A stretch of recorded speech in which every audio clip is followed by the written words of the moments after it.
የብልጽግና ፓርቲ 2018 በጀት ዓመት የ6 ወራት የፓርቲ ስራዎች አፈጻጸም ግምገማ መድረክ ተሳታፊዎች በሀዲያ ዞን በሆሳና ከተማ የተለያዩ የልማት ስፍራዎችን ጎብኝተዋል። የሁለተኛ ቀኑን በያዘው መድረክ እየተሳተፉ የሚገኙ የሁለት ከተማ አስተዳደርና የክልል ቅርንጫፍ ጽህፈት ቤት ኃላፊዎች የአብዮ ኤርሳሞ ስታዲየም፣ ሀዲ ነፈራ የሀዲያ ብሔረሰብ ባህላዊ ሁነቶችን ማከናወኛ ደጃፍና የኮሪደር ልማትን ጎብኝተዋል። በሆሳና ከተማ የሚገኘው ባልደረባችን ግዛቸው ግርማዬ ነው። አሁን ለዚሁ ጉዳይ ተጨማሪ መረጃ ላይ ደርሰን በቀጥታ መስመራችን ይገኛል። ግዛቸው እንዴት አመሸህ? በሆሳና ከተማ የተደረጉ የተለያዩ የልማት ጉብኝቶች ምን ይመስሉ ነበረ? የዛሬው ቀን ውሎ እንዲሁም የሚጠበቁ ሌሎች ጉዳዮችን በተመለከተ መረጃ ልታደርሰን ትችላለህ?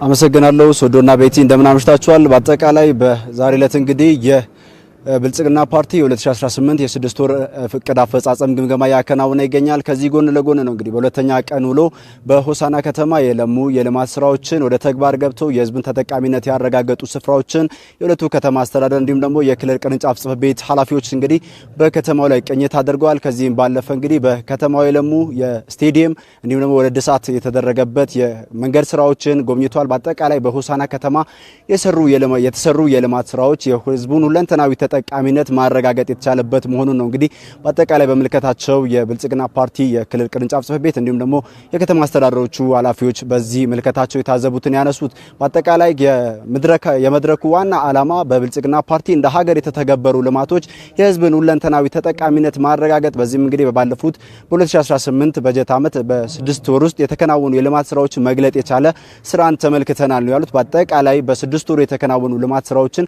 ከስብሰባ ጎን ለጎን በአጠቃላይ በሆሳና ከተማ የለሙ ስራዎችን ተመልክተዋል። በዚህም ብልጽግና ፓርቲ ቃልን ወደ ተግባር የቀየረ መሆኑን በእርግጥ የታየበት መሆኑን በሆሳና ከተማ የታየው የልማት ስራ አንዱ ማሳያ መሆኑን ነው የተነሳው። በዚህ መድረክ ላይ እንግዲህ በዚህ ቅኝት ላይ የብልጽግና ፓርቲ ምክትል ፕሬዝዳንት አቶ አደም ፋራን ጨምሮ ከፍተኛ ኃላፊዎች በዚህ ቅኝት አድርገዋል። ይህም በአጠቃላይ ብልጽግና ፓርቲ ሰው ተኮር ተግባራቶችን መግለጥ የቻለበት ስራን በሆሳና ከተማ መስራት ችሏል። እንደ ማዕከላዊ ኢትዮጵያ ክልል የተሰሩ የልማት ስራዎችም ተጠናክረው መቀጠል እንዳለባቸው በዚህ ምልከታቸው ወቅት ይህም ተጨባጭ ውጤት ያመጣበት መሆኑን አንስተዋል። በቀጣይም ብልጽግና ፓርቲ በቀሪ ወራቶችንም ደግሞ በቀሪ 6 ወራቶች ውስጥ በሚያከናውናቸው አቅጣጫዎች ላይ የከተሞችን ተጠቃሚነት የገጠርን ተጠቃሚነት ማረጋገጥ የህዝቡን ሁለንተናዊ ተጠቃሚነት ያስተሳሰረ ስራ ይሰራል ተብሎ አቅጣጫ ይቀመጥበታል ተብሎ ይጠበቃል። በአጠቃላይ የዛሬው መድረክ እንዲሁም ደግሞ ትላንትና የጀመረው የብልጽግና ፓርቲ የ6 ወር አፈጻጸም መድረክ በነገው ዕለት እንግዲህ ማጠቃለያውን ያገኛል ተብሎ